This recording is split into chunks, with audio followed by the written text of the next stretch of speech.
Quem é você em tempos de crise? Houve uma grande fome em Samaria.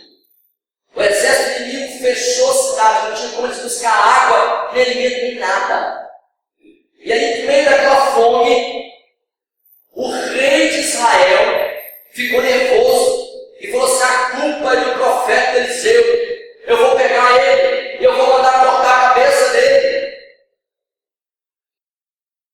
E aí, de repente, Eliseu se levanta e falou assim: olha, pode ficar todo mundo calmo, porque o Senhor vai trazer sustento para todos vocês. Todos vão ter abundância, fartura.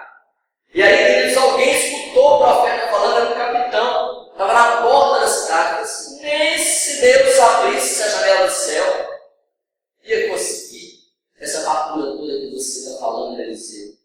E Eliseu respondeu: olha, você vai ver, mas você não vai experimentar. Você não vai experimentar. Aí, queridos, Deus enviou uma situação no meio do exército inimigo, que eles ouviram um barulho, e eles saíram correndo, fugiram. E ali apareceu 4 leprosos. E esses 4 leprosos, eles viram ali tanto de comida, porque o exército inimigo abandonou tudo. Eles foram, comeram. Os leprosos foram abandonados no deserto, por isso eles viram aquilo ali.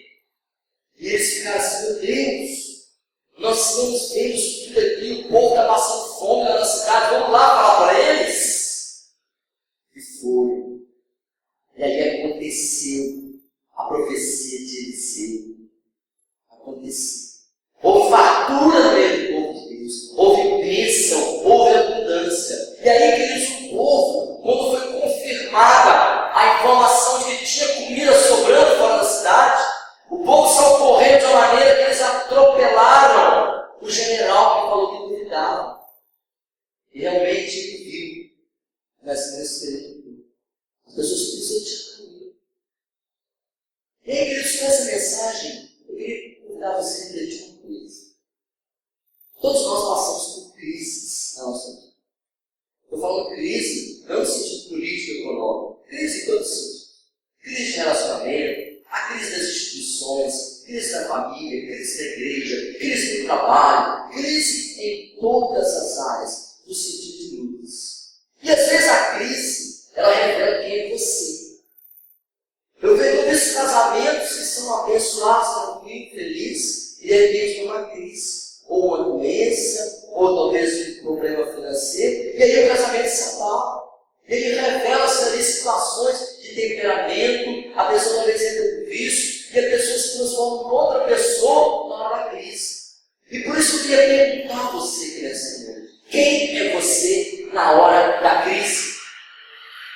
E aí nós vamos comparar os 4 personagens dessa história: o rei de Israel, o profeta Eliseu, o capitão na porta e os reclusos. Eu quero perguntar: quem é você? Leia comigo, por favor. 2 Reis 6:1.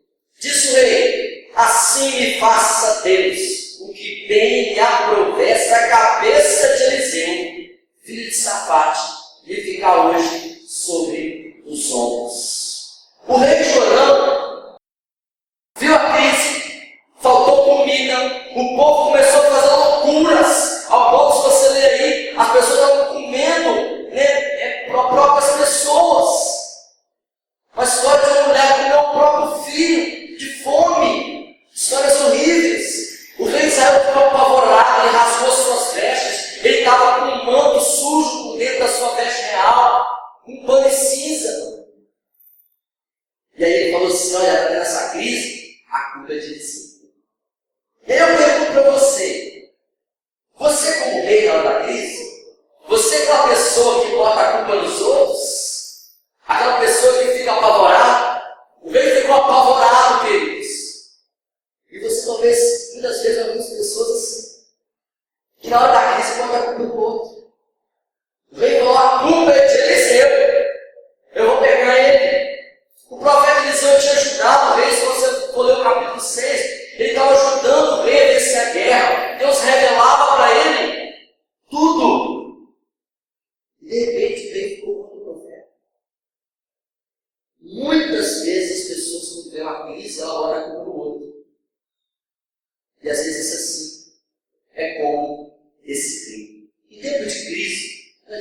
trabalho pelos outros.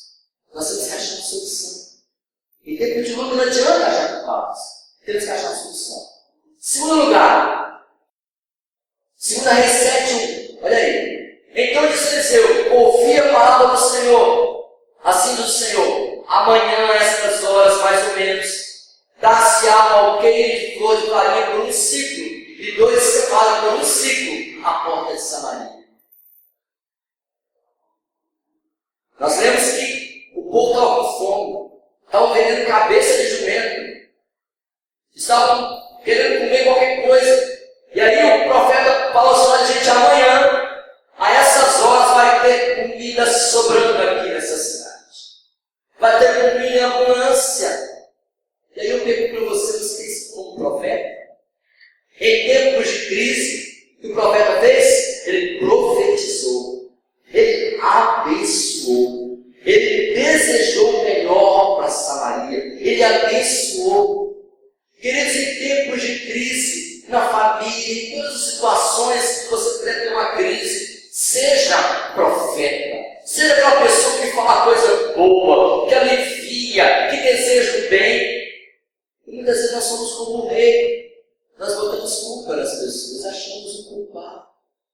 Não é isso que é necessário. Nós temos que ser profetas. Nós temos que abençoar o povo de Deus, anunciar a palavra do Senhor. Leia em 2 Reis 7:2. Porém o capitão a cujo braço o rei se apoiava, respondeu ao homem de Deus: ainda que o Senhor fizesse janelas no céu, poderia suceder isso? Disse o profeta: eis que tu verás com os teus olhos, porém disso não comeres. O capitão, ele duvidou. Nem se Deus fizesse janela no céu, fizesse chover comida. Lembrando daquela passagem do Êxodo, quando choveu maná. Nem se Deus fizesse janela no céu, iria acontecer o que você está falando, Eliseu. Eliseu falou assim: olha, vou te dar um aviso, porque o profeta abençoa, mas também avisa. Você vai ver, mas você não vai comer. Você não vai experimentar. E aí, querido, será que muitas vezes nós não somos como um capitão, não? Nós somos aquela pessoa que duvida, aquela pessoa que não acredita, aquela pessoa desacreditada, desanimada. Ele pensava que achava tudo, ele se achava forte. Eu sou o capitão, eu que mando aqui nessa porta, eu que sei que entra e que sai. E aí o profeta falou assim: amanhã aqui nessa porta vai entrar muita comida. Ele falou assim: eu sou o capitão, eu que sei que entra aqui. E às vezes nós somos capitães da nossa vida, queridos. Às vezes nós somos reis da nossa vida. E como reis, nós culpamos os outros. E como capitães, nós duvidamos. Em tempos de crise, você não pode duvidar. Você não pode desanimar. Desistir não é opção. Não é opção. Nós temos que crer e profetizar. Continuando. Versículo 3 a 9. 4 homens leprosos estavam à entrada da porta, os quais disseram uns aos outros: para que estaremos nós aqui sentados até morrermos? Se dissermos entremos na cidade, há fome na cidade, e morreremos lá. Se ficarmos sentados aqui, também morreremos. Vamos, pois agora iremos conosco ao arraial dos círios. Se nos deixarem viver, viveremos. Se nos matarem, então somente morreremos. Levantaram-se ao anoitecer para se dirigir ao arraial dos círios. E tendo chegado à entrada do arraial, eis que não havia lá ninguém. Porque o Senhor fizera ouvir no arraial dos círios ruídos de carros e de cavalos, e o ruído de um grande exército, de maneira que disseram uns aos outros: eis que o rei de Israel alugou contra nós os reis dos heteus, dos reis dos egípcios, para virem contra nós. Pelo que se levantaram e, fugindo ao anoitecer, deixaram as suas tendas, os seus cavalos, os seus jumentos e o arraial como estava, e fugiram para salvar sua vida. Chegando, pois, aqueles leprosos entraram no arraial, entraram no ateliê, comeram e beberam, tomaram dali prata e ouro e vestes, e se foram e se esconderam.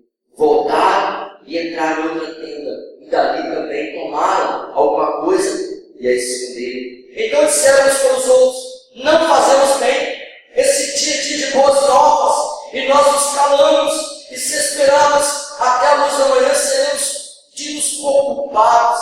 Agora, pois, vamos, anunciemos a casa do rei. Olha o exemplo assim. Eles viram todo mundo ali desanimado com a guerra, tinha fome na cidade, e disse: gente, vamos ficar parados aqui? Não ficar parados aí, nós vamos morrer. Vamos lá e vamos tentar. E quando chegou lá, Deus tinha feito ali um barulho no meio do exército, e eles fugiram. Eles entraram e comeram comida numa tenda. Entraram e comeram comida numa tenda. De repente a consciência deles pesou. Eles estavam de barriga cheia e falaram: gente, hoje é dia de festa. E nós estamos aqui de barriga cheia, o povo está com fome lá na cidade.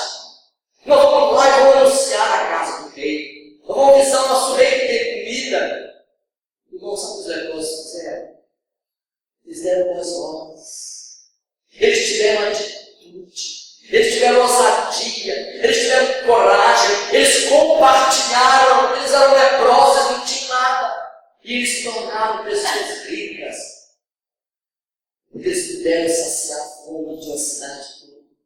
Uma cidade toda não tinha pão para dar para eles, e eles tiveram pão para dar para a cidade toda de Samaria. E aí, sabe o que eu aprendo aqui? Você tem sido como os leprosos em tempo de crise. Você tem sido ousado, corajoso e corajosa, empreendedor. Você tem sido solidário, você tem compartilhado, você tem anunciado boas novas, você tem tido humildade como eles tiveram, você tem tido temor de Deus. Temor de Deus ao olhar para alguém que precisa mais que você. Hoje estou vendo uma pessoa na rua pedindo comida. Eu falei para as pessoas: eu tenho vergonha dessa pessoa. Porque ele precisa me ajuda. Vergonha no sentido de vergonha de mim, eles não têm. Porque a culpa minha, a culpa nossa, desse sistema que nós temos. E aqui nós temos que ter esse temor de Deus. De olhar o nosso irmão, nossa irmã, e olhar para você e pensar: estou aqui na minha cama, estou aqui na minha casa, tudo bem? Então, aquele pequenininho não tem. Quem é você no tempo da crise? Se você continuar a leitura, você vai ver que o rei, ele duvidou. Lá no versículo 12, o rei não acreditou, não. Levantou-se o rei de noite e disse aos céus: agora eu vos direi o que é que os sírios nos fizeram. Bem sabem eles que estamos esfaimados. Por isso saindo a ela, esconderam-se pelo campo, dizendo: quando sair da cidade, então os tomaremos vivos e entraremos nela. O rei achou que era uma emboscada. Eles deixaram a comida ali, o povo ia comer e vir. O rei duvidou. Será que nós não estamos sendo como o rei? Como o rei que põe a culpa nos outros, que desconfia de tudo? Será que nós não estamos sendo como o capitão que duvida? Irmãos, nós temos que ser como um profeta que profetiza e abençoa. Nós temos que ser como o leproso que compartilha e tem coragem. Entendeu a mensagem, amém? Sabe qual a diferença da sua pessoa no tempo da crise? Vamos ver o final da história? O que aconteceu com o rei? Se você for ler no capítulo 9, Deus falou assim com o profeta Eliseu: unge outro rei, que Jorão não quer mais não. Não acreditou. Jorão perdeu a oportunidade. O rei perdeu a oportunidade, passou a vez dele. Deus mandou ungir outro rei. Aconteceu isso com ele, porque ele botou a culpa dos outros, ele perdeu a oportunidade. No tempo da crise, não adianta botar a culpa nos outros, porque você tem que aproveitar a sua oportunidade. O que aconteceu com o profeta? Ele foi honrado, porque a sua palavra foi cumprida. No versículo 18 fala: todo mundo acreditou em Eliseu, porque cumpriu-se a palavra do profeta. Olha que coisa linda. O que aconteceu com o capitão? O capitão foi atropelado pelo povo. viu? Não comeu. Por quê? Então, em tempo de crise, se nós formos como um rei e como os outros, a gente perde a oportunidade. Se nós formos como um capitão, às vezes nós somos atropelados pelas lutas, pelas coisas que não dão conta. Nós não podemos evitar. Nós temos que ser como um profeta. O que aconteceu com os leprosos? Eles experimentaram a mudança e foram motivo de mudança. Quem é você no tempo da crise? Quem é você? Feche seus olhos para os olhos. Pai querido, nós estamos, ó Pai, diante da tua santa palavra. Nós queremos, ó Pai, aprender, ó Pai, a ser profetas em tempos difíceis, anunciando a tua vontade. Nós também queremos ser, ó Pai, como leprosos, porque também nós somos pecadores, como a tua palavra diz, Deus. Nós não somos dignos, mas nós queremos, ó Pai, ser canal da tua bênção para a oração das pessoas, mesmo não sendo merecedores, mesmo não sendo dignos. Amado, nós não queremos, ó Pai, ser, ó Pai, os nossos próprios reis, porque tu é o nosso rei. Nós não queremos, ó Pai, ser como aquele rei, amado, que botou tudo nos outros. Não, Senhor. Nos perdoa por isso. Nós não queremos ser, amado, como aquele capitão que duvidou. Não queremos ser capitão de nós mesmos, nós queremos que Jesus seja o nosso general. E eu creio, amado, que no meio da crise, no meio da luta, no meio da dificuldade, o Senhor é Deus, o Senhor pode abrir a janela dos céus. Eu profetizo sobre essa igreja, sobre as famílias, sobre a nossa vida, que o Senhor fará, amado, bênçãos sobre essa porta e sobre as portas da nossa vida. Abençoa cada um, em nome